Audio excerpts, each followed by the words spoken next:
The family is still inconsolable. The untimely death of Olebogeng Mosime has left deep wounds. Mourners heard how children were scared to play freely in their yards. Children and neighbors are still traumatized by the horrific attack. They say Mosime's death is the result of negligence and that neighbors are not supposed to pose threats to each other. Roaming around, and we didn't have a privilege or freedom around our houses. So that is why I was talking about the neighbor. Or a neighbor, what kind of a person is a neighbor? If you respect other people, if you take their advices, if you listen to their cries, you are a good neighbor.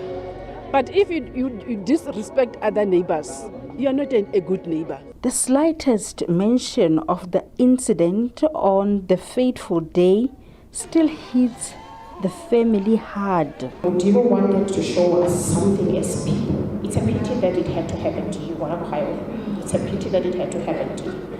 But I think Modibo wanted us to look at each and every one of us.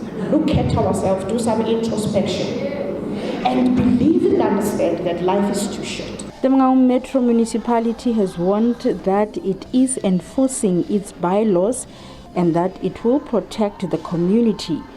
From January, it will not be easy to own a dog without a permit or a license. It's owners. How do you own a dog when you are not even trained? How do you own a dog when you are not even paying a license for it to keep it? So that you have the guidelines of our bylaws on how you should behave with that dog of yours. Nobody, as from now on, as I'm standing here, as from January, nobody will own a dog without a license. The Roseview Primary School community is also shattered by the death.